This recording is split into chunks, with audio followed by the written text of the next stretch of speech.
that the end of the line has come for the hypothesis by hypothesis, one cause, one effect myth of that primitive culture called Western civilization. We have all is falling in a law of unintended consequences on all sides. The complex systems were wonderfully done in Carl's presentation. You could see the impact already on artists or in Travis's on architecture. For example, the starry systems in Carrel. That's the cosmosphere. By the way, the word sphere, of course, is a metaphor, which literally means unbearable. For is bearing and meta is it's beyond the human mind to bear the impact of a metaphor that A is B. So, of course, none of these are spheres. You could call them a pervasive. You try to be more factual. But a sphere, an all-containing system. It's good to have things that are unbearable for the mind. It gets us out of the mind into something that might approximate direct perception. So there's the cosmosphere, the solar sphere. The solar sphere, this complex system, began to be discovered really as a system only with our Russian friends throwing up Sputnik. And for the first time, humanity began to have the notion of exploring the solar sphere. We've now discovered even a microplanet or a runaway moon, whatever you want to call it, beyond Pluto. The idea that the solar system is a pervasive, that through it, the forces affect the whole thing. There's not just the Newtonian two-body problem. How do you get from Earth to Mars? Then there's the geosphere. The geosphere was recognized in 1959 officially when the Soviet Union and the United States decided that this was so important that they would drop their antagonism. And they had the Geo-Biosphere Year, in which the Soviet fleet, the American fleet, the British fleet engaged in the first study of the interaction of two complex systems, the geosphere and the biosphere. Now, of course, people had talked about the planet Earth before, but as a geosphere system, this only came about in the 1950s. One of the key roles was played by an advisor at the Institute of Ecotechnics, Keith Runcorn, one of the three men who proved continental drift. Scientism is a more fanatic religion than the fundamentalists of Islam, Judaism, and Christianity.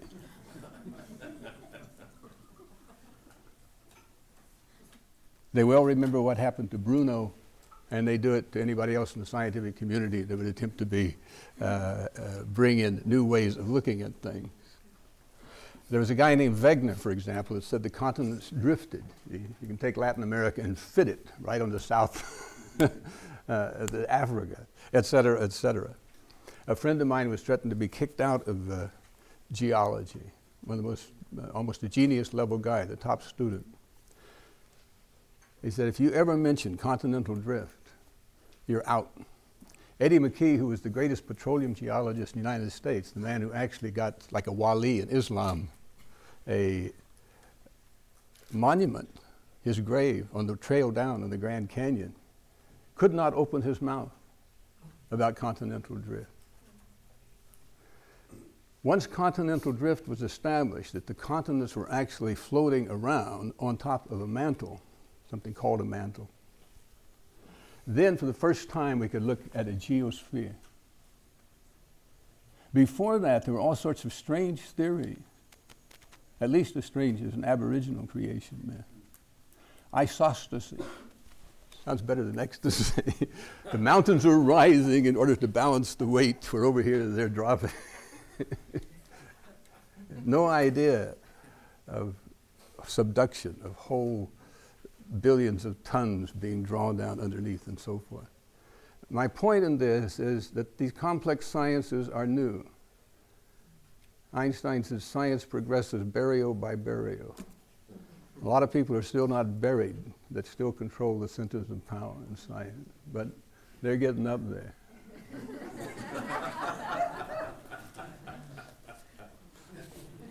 Now, the biosphere was first even addressed as a notion by an Austrian geologist in 1900. He simply did it to fill in the gap. The Russians have a nice word for this, empty concepts, concepts that are devoid of content but are still very powerful. So as Sue said, there's a lithosphere, hydrosphere, pedosphere, atmosphere. So in principle, he's a good German philosopher, in principle, then there must be a sphere of life, biosphere. A Russian, Vernadsky, the state of cosmic consciousness, wandering across the wheat fields of the Ukraine, saw these gigantic flights of birds going over. Only being a biogeochemist, he didn't see the birds. He saw a mass migration of millions of tons of minerals moving from Asia to Europe. And then as his vision extended, he saw all the birds flying. He saw all the mammals flying. He saw all the millions of soldiers marching into Russia, all the millions of soldiers marching back, dying by the millions on the side, all depositing mineral deposits.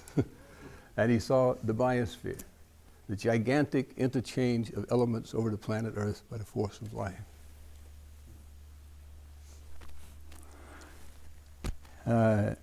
This was so powerful that even under Joseph Vissarionovich, Vernadsky was able to continue the tremendous living form of Russian science as this byproduct of discovering tremendous minerals and metals needed to destroy the fascists from both sides, and without conceding anything on the freedom of thought. I mention this to show you how powerful complex system science is. Now, then arose the technosphere. Now, the technosphere started arising in the 18th century. It had a prophet who foresaw it coming named Adam Smith, who pointed out that if the world would become specialized, if people were torn out of their cultures and put into something called a job,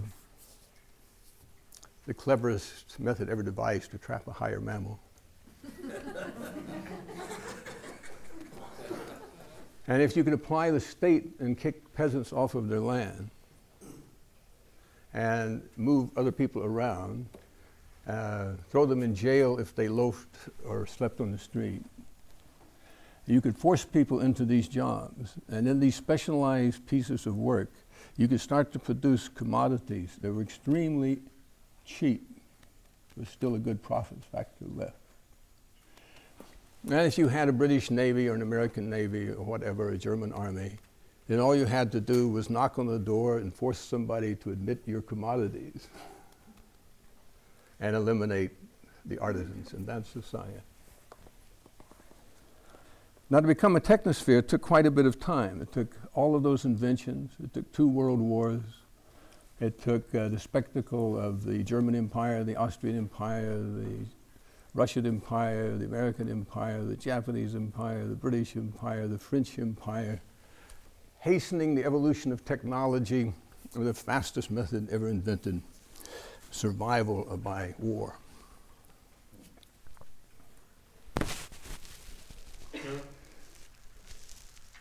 The technosphere, the cosmospheric, solospheric, geospheric, biosphere, technospheric system, and this is what I might call emergent evolution, began to have tremendous property. Now, one of the things that happened in the biosphere was that natural selection became reinforced by the human being's invention of cultures. So instead of just natural selection, the human beings began to also make cultural selections, not teleological in the sense that there's some value up high in the sky, but inside the human beings, there was an interest or a value they wanted to see manifest, and they began selecting for that. And they were also selected, of course, by natural evolution. But anyway, it became two. And as Julian Huxley, Konrad Lorenz, and many others pointed out, culture is Lamarckian. That is to say, learned traits can be transmitted directly generation to generation. Furthermore, what is a generation? A generation is simply the time that it takes for, which I'll go into a bit later, memes, scenes, themes, dreams, to be integrated into human behavior. So it takes longer to integrate genetic mutations into behavior than it does mimetic or behavioral mutations. So the rate of acceleration exponentially accelerates. Nonetheless, the cultures were still part of the biosphere because they were limited to their bioregion. They were very adaptable. So a Plains Indian in the United States was quite different from a desert Indian, was quite different from a Great Lakes Indian, was quite different from a southern forest Indian in cultures. Even today we can still see in Provence, let's say, and if a couple of friends from Hamburg arrive, you compare Hamburg to northern Germany, we can still see remnants of Hamburg is a Freistaat, a free city, and still retains bioregional adaptability. Provence maintains, in spite of the French government, a provincial integrity, a bioregional integrity. So they were very adapted to these bioregions. But not the idea of a biosphere. Now the technospheric expansion, which is based on growth is an end in itself, has destroyed that old cultural system. The cultures are battered almost beyond recognition. It's not just destroying savannas and increasing desertification, not just increasing the severity of deserts, not just hugely impacting rainforests, coral reefs, etc., but it also impacts that other series of biomes in the biosphere, which are anthropogenic. That's agricultural regions, small city conurbations. All of these have been impacted and highly reduced in biomass, in biodiversity, and in cultural diversity and complexity.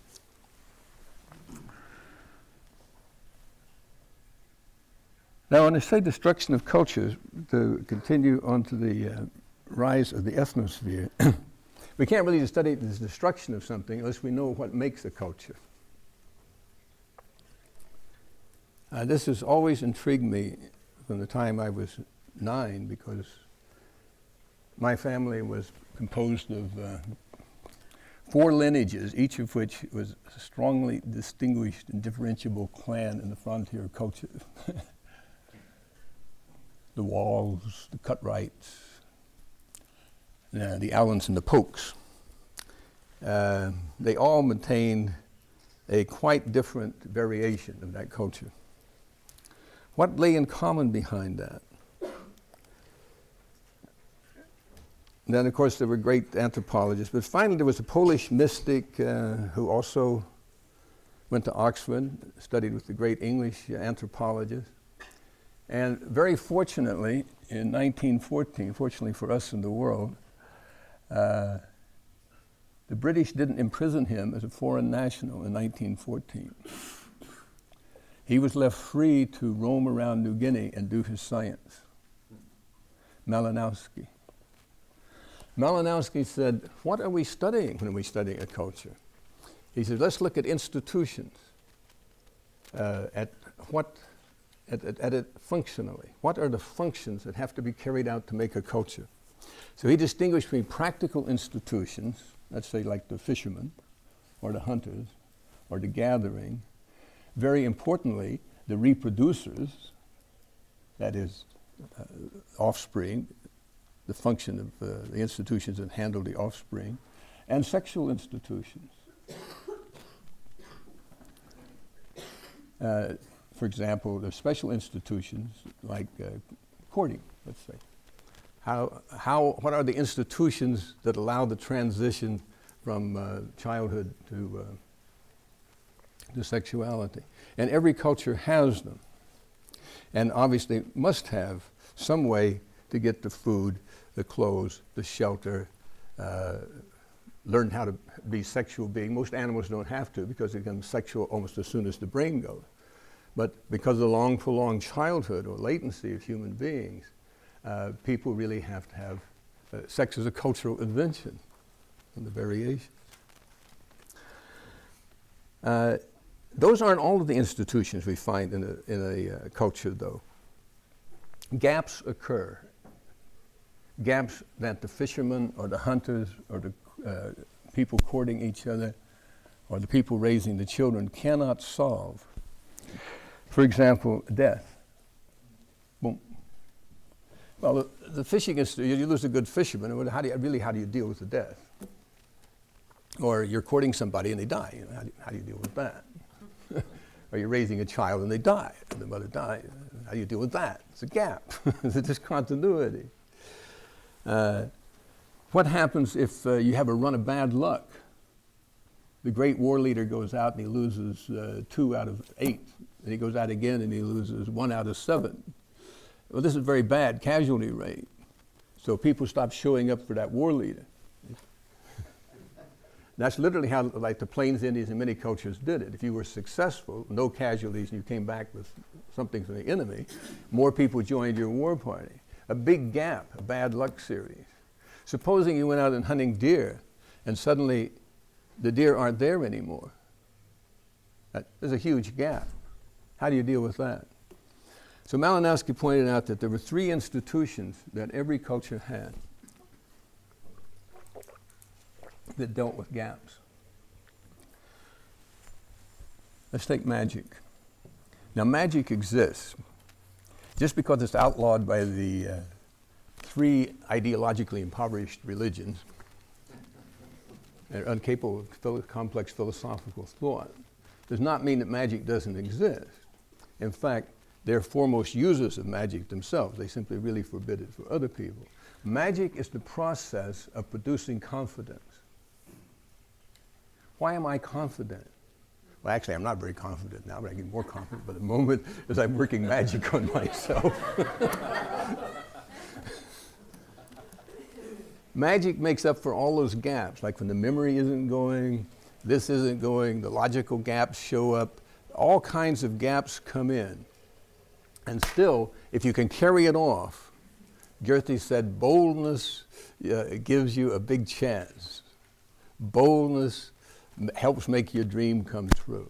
Magic is that quality that gives boldness, or Jack Kennedy called it grace under pressure. There are many forms of magic, but there's always some institution that gives it. Let me give a quote from those phlegmatic Anglo-Saxons.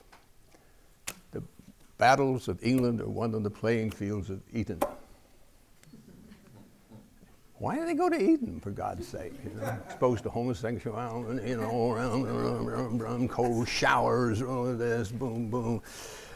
Getting up early in the morning, being cursed, criticized, blah, blah, blah, blah. Well, if you survive that, you build magic.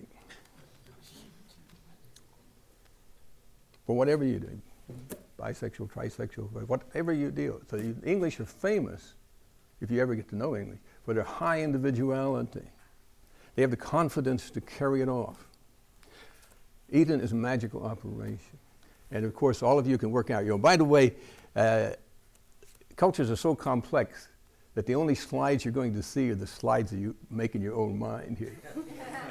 So I hope none of you are trying to follow all of this by Aristotelian logic or digitalize it, but that you're letting the analog apparatuses give you as technicolor a show as you could produce.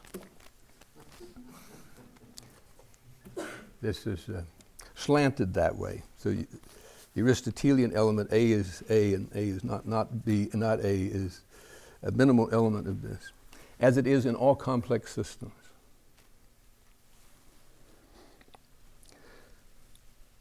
Now, the integrative institutions, if the deer aren't there, then comes in science. Every culture has a scientific institution. That is, somebody is a student of the ecology of those deer. And they say, you know, the deer moved over the range. They're in the next valley because something happened to the grass in this valley. Boom. Or there was a huge, that new wolf pack came in there last year, and they chased those deer out. We should shoot a couple of wolves, and maybe the deer would come back. So every culture has its scientists. There are many kinds of science in the world besides the one supported by the frauds at Bell Telephone Laboratory, in the NIH, etc., which some of you may have noticed the New York Times has exposed. Even Science Magazine, which is part of the conspiracy, had to expose some of this. It was so flagrant.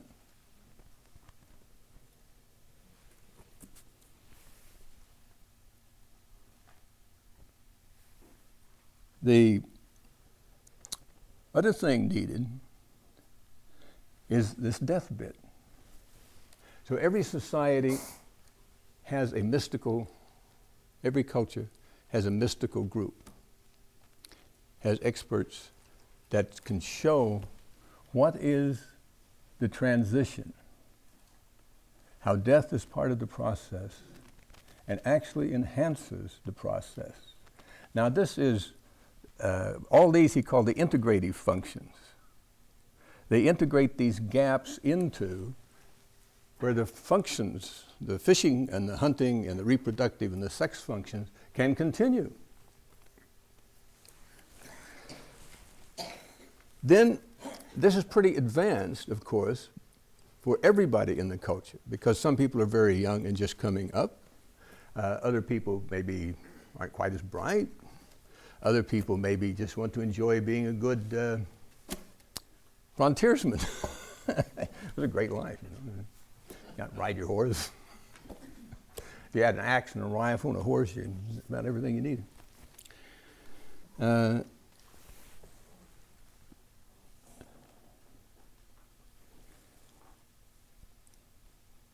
lot of people use the word shaman, for example. Shamans are actually quite complex, and the shamans, what is pointed to by the word shaman, which of course is not the word used by most cultures, points to the groups who operate those three institutions.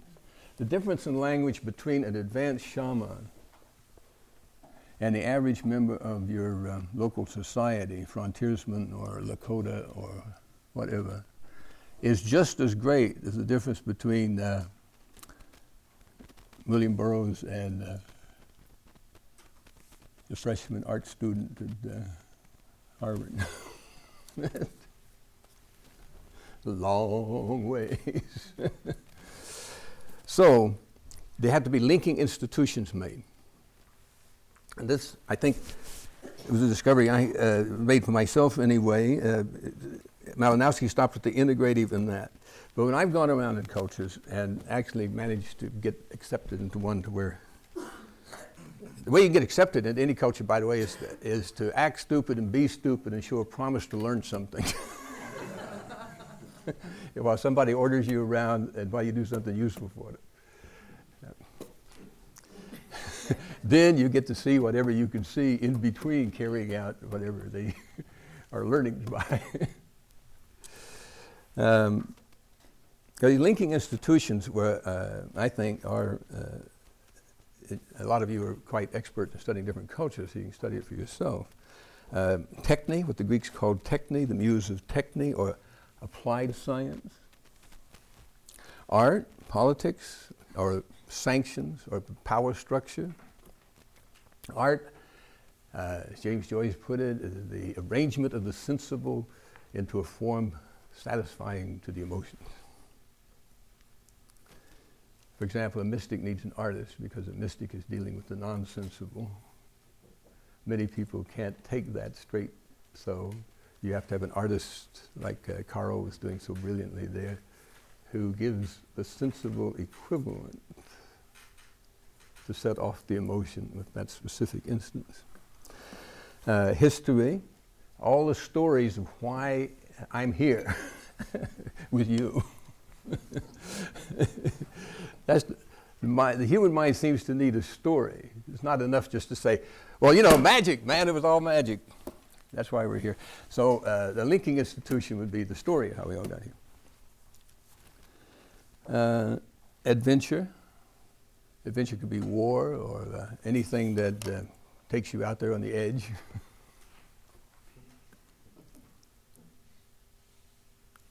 And philosophy, which it could be called old wives' tales sometimes, or wisdom, or the old guy in the village, or whoever, that drops out that little, explanation of why that magic or that science is filling the gap.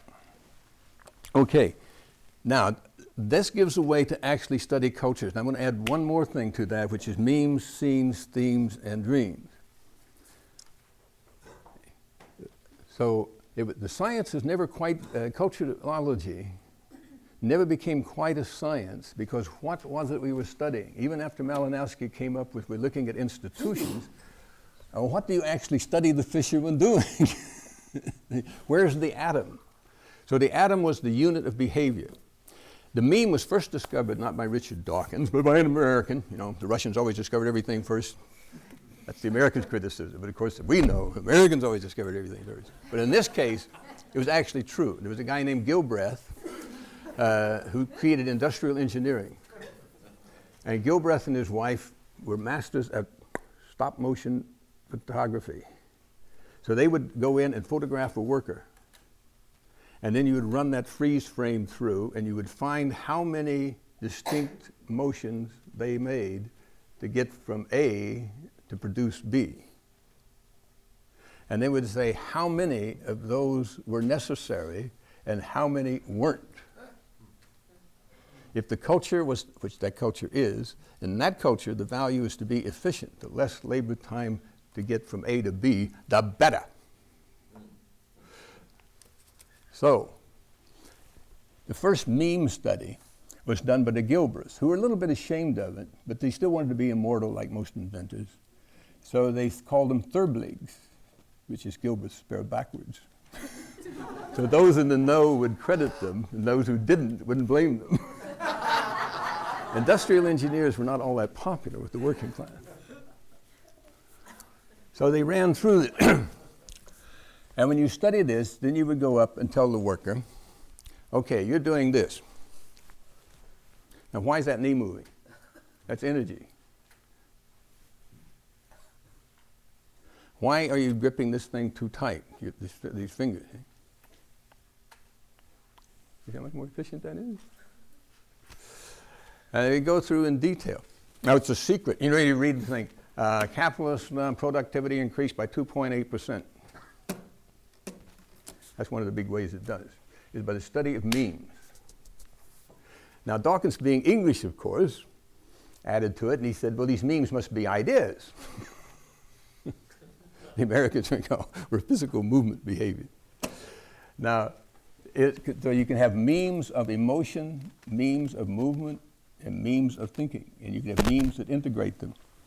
Let's give, and these are very powerful. Supposing, for example, one of my favorite cities, Cairo, Al-Kahira, the city of Mars, the city of inner conflicts, is what that symbolizes.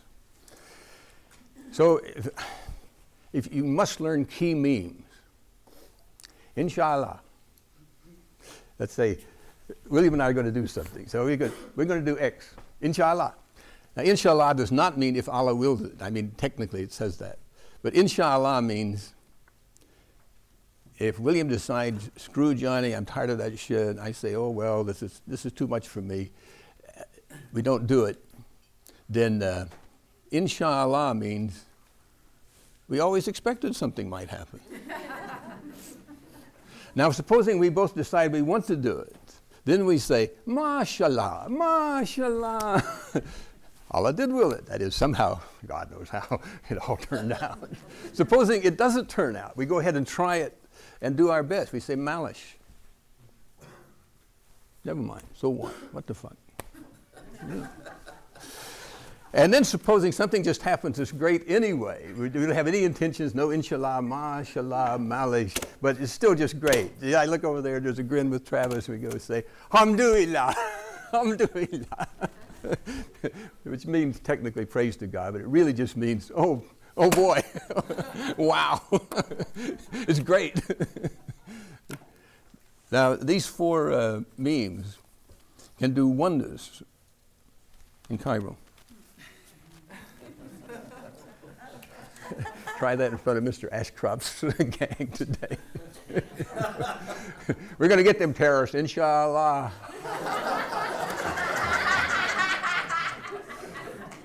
So memes have,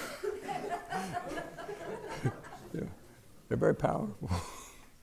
Now memes get put together in scenes. Actually, I started a scene here with a little malice or malice of forethought, and that's when you do them with another person. A lady came up to me yesterday. She said, "Oh, we got some very interesting people here. Now, is it kissing on both cheeks or three times, 2 times or 3 times?" That sort of depends whether you're in Paris or Provence. Now, Provence likes to be a little warmer, and Paris likes to be a little more sophisticated. So, guess which is which? But no, so all these things. Now, then themes. Themes are when they get developed. Supposing that William and I want to develop this scene into a theme. So, we're both interested in information, control systems, the culture of policing and policing the police, and all of that sort of thing. So William invites me over to what his group is doing over in London. And, oh yeah, well, really interesting. And we invite him over, he sees what we're doing, and it becomes sort of a theme of how information is really passed around and how do you keep it. John Barlow is another great, in fact we met with John Barlow. John Barlow is a leading student of this matter. How you get complex informations across without, how do you have free thought, free speech, free transmission of memes and not get smacked down? My joke in the New York Times is, well, the Times does follow party line and everything else, but if you look at the bottom of page 13, in the first section, you get a pretty accurate view of the world. Sometimes there's a lot going on in pages 13, 14, and 15. And John undoubtedly knows exactly where you look in the art sections and so forth and so on. There are many, many of these systems of getting relatively accurate information across without people knowing that you're getting accurate information. So to say that, see, it's a theme. More interested. So in theater we would say, well, the meme, this is the actor that can come on and make, a gesture. Say stupidity. Anyway, then you have a scene, which is another actor. Now a scene ends when an exit or entrance. Now a theme develops a plot. What Stanislavski called the through line. Then the dream becomes, say, a repertory theater. The dream of the living theater. The dream of the theater of all possibility. The dream of the Théâtre du Soleil. And then you would have a number of themes that would recur within that theater. Now, it doesn't have to just be a theater. It can be like a theater on stage. It could be a theater in the mind, or it could be a theater in life. A theater of war in the Middle East is now dictating. A theater of the next experiment on the sucker for how to get the heart fixed by the knife is going to be. Call it the theater too. The dream of the perfect technical fix. Okay, now we can study how do they destroy that. How do they? That is the people operating the technosphere. Now we know what it is that can be destroyed. It can be destroyed are practical institutions by which you get your way of life, integrative institutions to handle the gap, and linking institutions that can explain it to everybody in a nice way. and also a pleasurable way to use memes, to have scenes with people, explore themes, and to live in various dreams. The Spanish, of course, had the greatest theater in a way. All, I guess, living theater took off on that a bit. La vida es sueño. Let's explore life itself as a dream. And they said it in Poland. Thinking probably the Polish were better dreamers than the Spanish, undoubtedly. So the first step is that till 6,000 years ago, there wasn't any destruction of cultures. Let's call them the 10,000 cultures. The 10,000 cultures flourished around the planet Earth and were a going concern. About 200,000 years ago, a species arose that was capable of creating culture. 50 to 60,000 years ago, this species had created the cultural deal. They explored, they were sailed across the oceans. They went to Australia.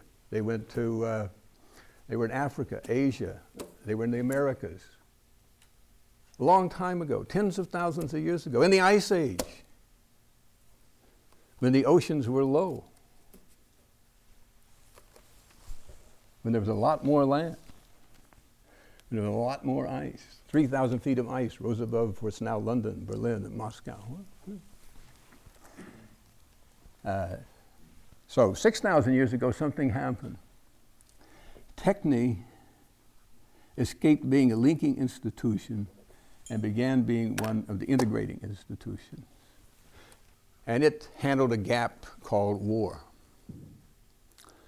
Certain hunting cultures began to have raiding parties.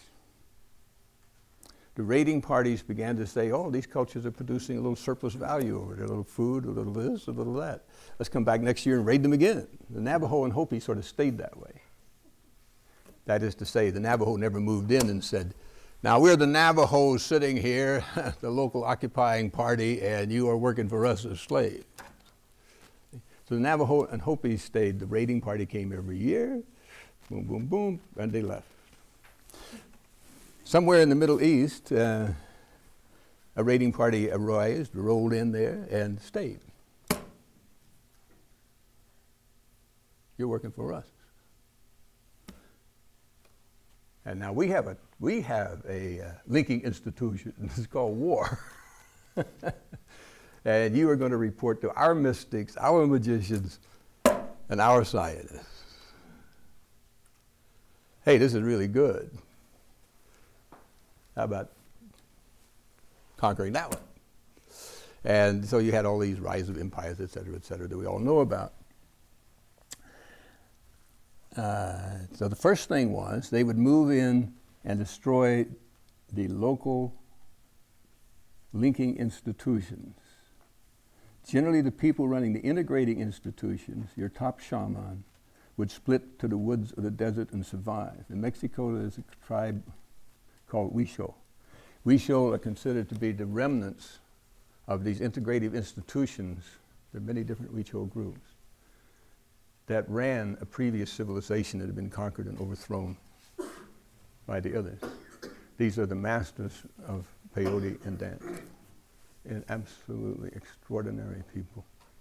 But the linking people and the functional institutions had to stay there. The functional institutions got changed because instead of being your farmer, let's say, or your hunter, and for your family and for your own people, you had to give, well, okay, 1/3 has to go to the war people. This changes the kind of farming you do really radically.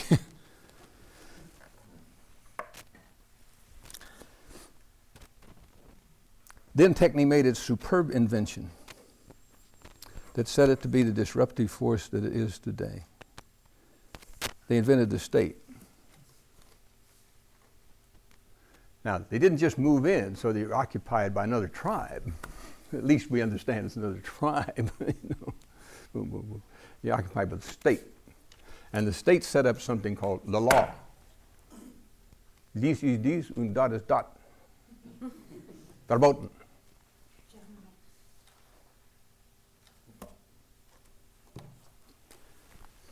And you die if you if you don't understand what verboten means. Well, that's pretty good. Very profitable. It's a big competition goes on there.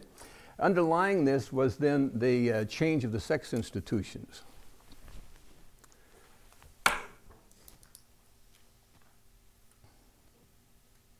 You breed for the man. We need soldiers. We need people to take care of the food. And I already did it here. I'm the war boss. We had a trip through Iraq. I wrote the Minister of Culture, we would like to take a visit to Iraq because you have seen more civilizations than anybody else. And curiously enough, I think we were the only American European group that got a free trip, free to see anybody we wanted to see in Iraq. And the deal was they could confiscate everything we had and do what mean things to us if they thought that we didn't do exactly what we said we would do. We did exactly what we said we would do. We went around and studied Uruk, 15 ancient civilizations. We even met the Sufis who still are the school of Jonah, living underground in the ruin of Nineveh. Many things there. Anyway, in Iraq you could see this entire history up to today. Because the last civilization being destroyed, of course, is synthetic civilization, which is what I call Western European culture and American. Analyze and synthesize, analyze and synthesize, analyze and synthesize. And it's being destroyed there in the oil field.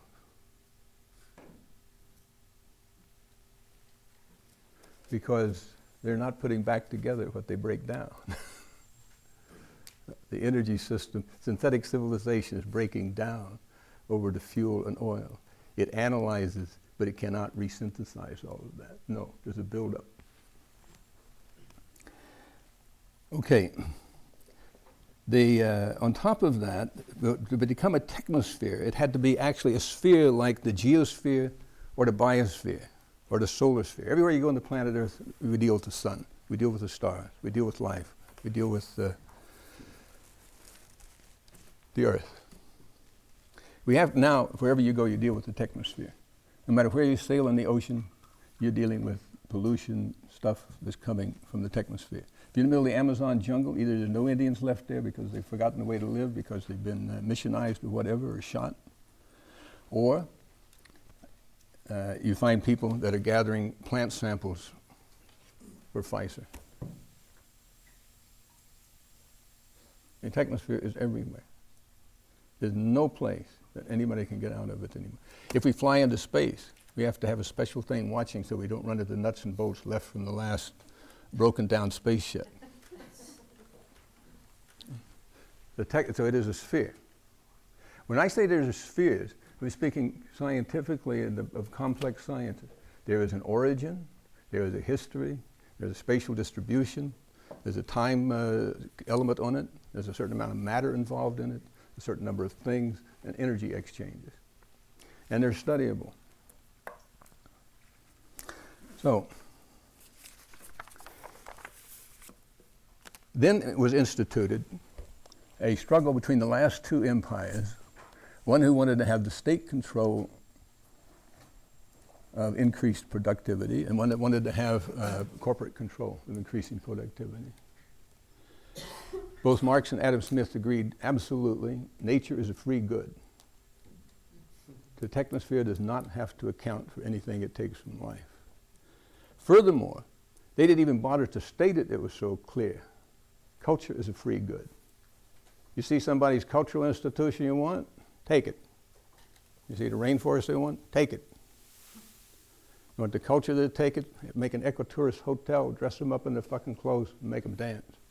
Please, we'd like to have a genuine New Guinea dance, understand? You do not want to see a real New Guinea dance. Non-costume. They come at you and they're beating corrugated iron with a pipe. That's a little more frightening than the one, which have the old-fashioned shield in the air. They go on the rampage. Okay. Then these two empires went at it, and the Berlin Wall went down. Left one. That empire, like all empires, of course, the first people they exploited their own. The main exploitees of the German Empire were the Germans, the French, the Russians, the Russians. The main people exploited by the American Empire are me, the people that made it. Scotch, Irish, English, frontiers people. We were the people who shot down at Waco and Ruby Ridge.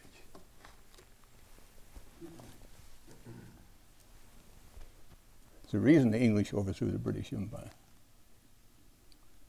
It wasn't the Indians that first got independence. 1947, the English got independence. They voted in the Socialist Party. Socialist Party then gave India to Indians. Not because they were socialists, because the English people were tired of being exploited right and left. Then they put in the World Trade Organization. It was put in before the World Bank, the IMF, etc. There's a lot to be said for technology, let me say. Remember, the big weakness of the cultures, why did they get overthrown? They had no idea what was happening next door. Their science was limited. It was not a cosmic science. It was at best a bioregional science. Their myths may have been a little bit better than the myth that says we started 6,000 years ago and it's all going to end in the end of a millennium. That's one of the stupider myths around.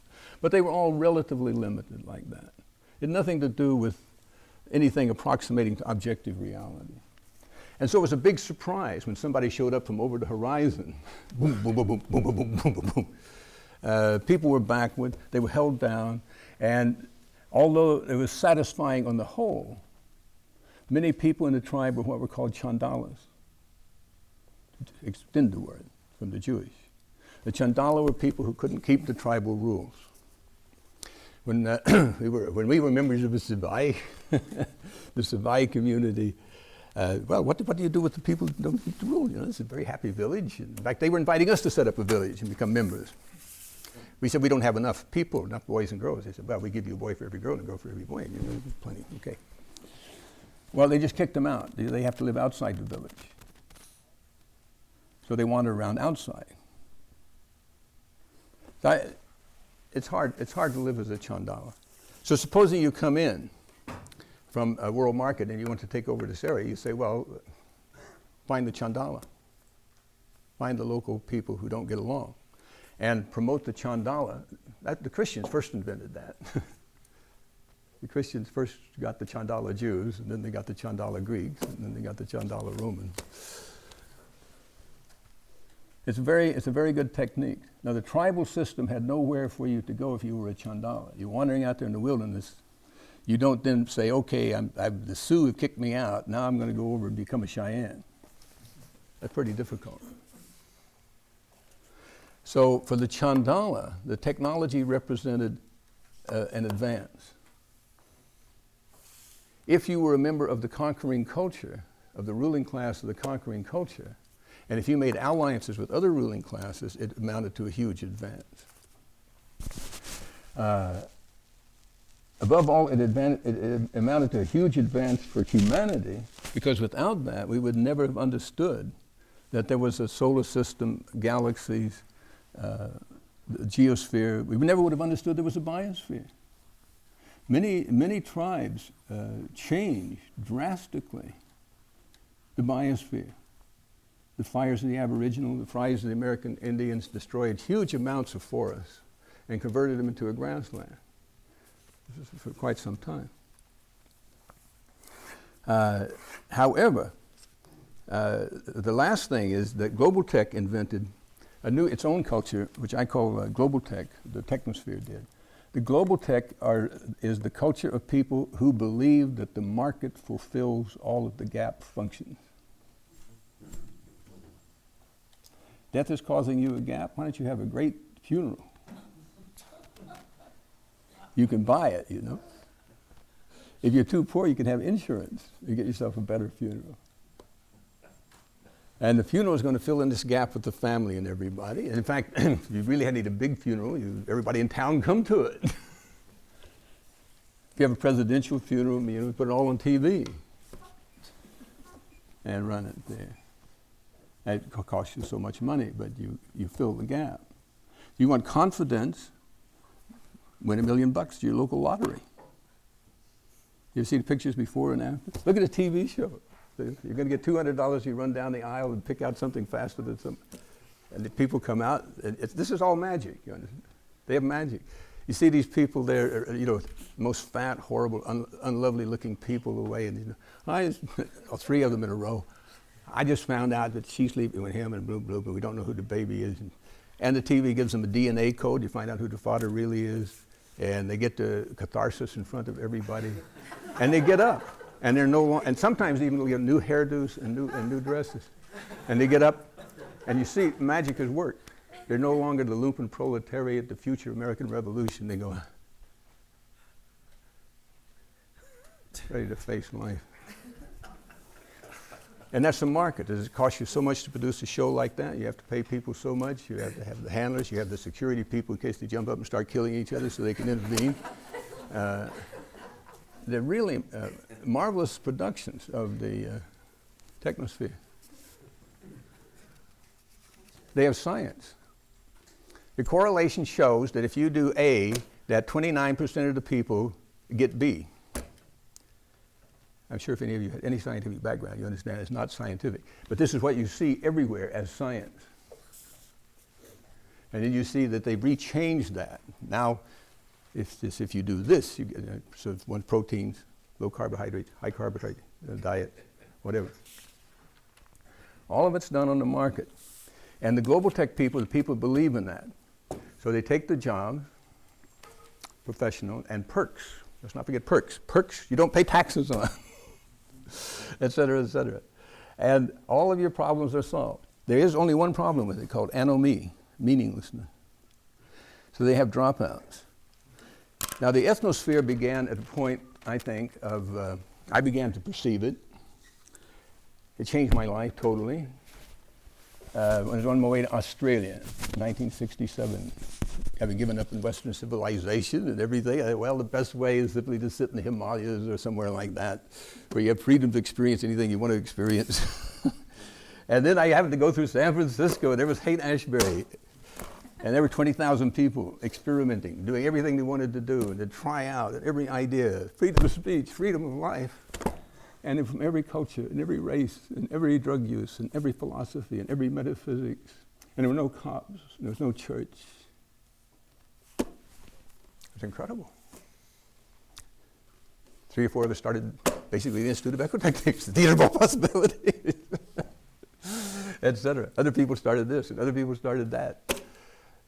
And many things happened around the planet at the very time of the final assertion of the empire of commodities. The net began to come after that, where people could start small groups. There were groups in Russia, in the Akademgorovs and so forth, that had managed to win local limited freedoms of speech and to operate as long as they could operate there. You know, Gorbachev didn't come out of nowhere. There were all these groups in Russia that were operating. Before that, there had been intimations of it, even beginning in the middle, before the Ethnosphere was there, starting in Paris, the avant-garde. People like Rimbaud, for example, said, we're going to change everything. We have to have a new sensibility. Sensibility is synesthesia, where all the senses come. The senses are not the 5 senses, they're all of them. The teleceptors, the vasoreceptors, the proprioceptors, the pressure senses. There's altogether 43 senses, that is receptors, that are found out by physiological science, not 5. And they come from 5 different elements. So synesthesia is where a human being gets into its Umwelt and can experience and operate all these different senses, plus getting the emotions, where the emotions are transferred into where the emotions use those moment by moment. That's what the avant-garde is all about. Henry Miller wrote about Rimbaud and called it the time of the assassins. But the avant-garde wasn't really discovered until the Ethnosphere came in my opinion. And I would say the greatest discoverer or pusher of the avant-garde on the intellectual level was William Burroughs, who went precisely into the causes and the power of the technosphere, which is the belief in the cause and effect fundamentally in the word. Here I am talking. But as you notice, I'm cutting it up here and there, throwing it around.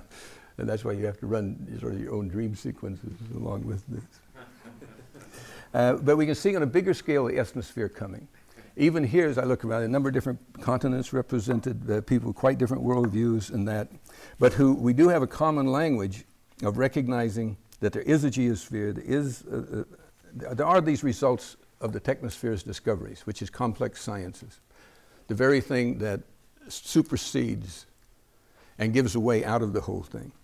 And now the ethnosphere, I call it the ethnosphere because ethnosphere means people, fundamentally. Culture sphere means behavior system. Wade Davis and I had one of these 4-hour knockdown drag-outs from midnight to 4 a.m. at the October Gallery in London. Culture sphere, ethnosphere, culture sphere, ethnosphere. And Wade finally came, all right, ethnosphere, I got it. And what I think we're seeing now is the rise of peoples. It's not going to be, it cannot be a return to some, which was also a great Rousseauian myth anyway, that there are these primitive perfect cultures out there. They're not.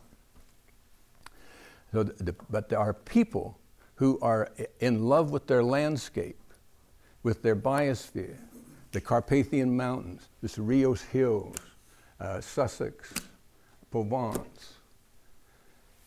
People who live and die for their province, their area, but not as a provincial, but as a cosmic citizen. And they have this feeling of the people, and it's people not determined strictly by blood. It can be blood or it can be by behavior. That's the way peoples were created originally anyway. People got together and were doing things. There were no, Provençal people immigrating somewhere. There were people that came together in this province and made themselves into Provençal and made themselves into a people. So evolution never ends. And we're in this process of evolution now, of a new section. There was natural selection, the Darwinian one, the variation, selection, mutation. Of course, Darwin was oversimplified because, for example, you could have been the best little patriarch sticking your genes around as many people as you wanted to, and if you were one of the 96% of the species that were annihilated at the catastrophic meteoric impact, it was all for nothing, wasn't it? Probably only if you were a very maladaptive little son of a gun that was hiding way the fucking gone out there did you survive that meteoric impact and be one of the 4% that started on again. But anyway, it was a few caveats like that. There was natural selection. NASA had to point that out to the biologists, by the way. And my Linnean Society, which is supposed to be a specialist custodian of all of that, hasn't recognized that yet, to the great regret of its wonderful president, Marsden. Cultural selection. Okay, how come there's so many roses? This is Darwinian? Now, Dawkins looked at me one time, and he also wrote in his bloody book, and he said, my daughters told me over there that those flowers, that is Oxford, looking across that, here's the pub, those flowers over there, he said, they must be there because people wanted them there. No, he said. It was all, but she was right. They were there because people went against nature, went against the technosphere, and culturally selected to leave that lawn and those flowers. Why are there so many rats? Same reason there's so many roses. People live in a way that promotes rats. They live in a way that promotes roses. They select that.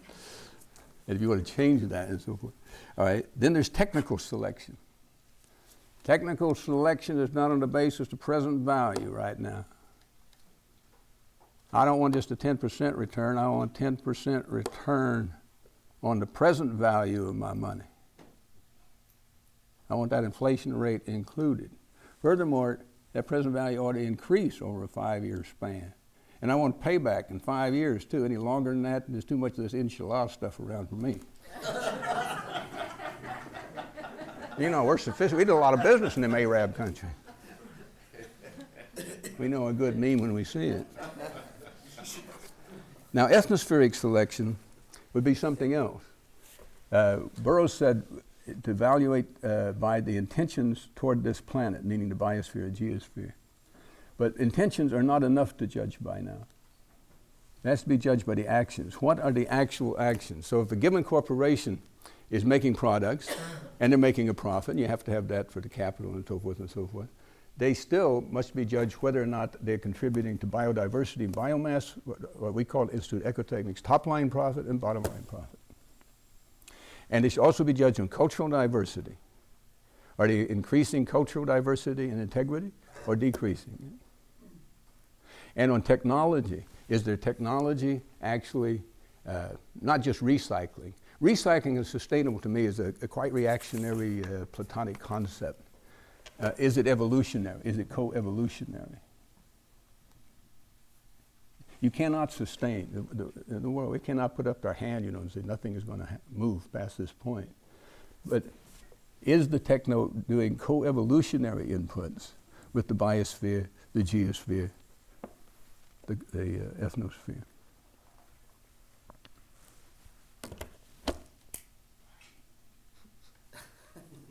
So here we are.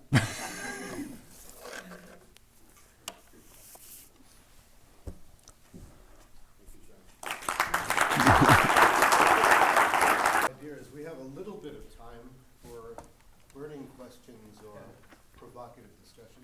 Anyone? Great. And thanks again, John, for that wonderful presentation.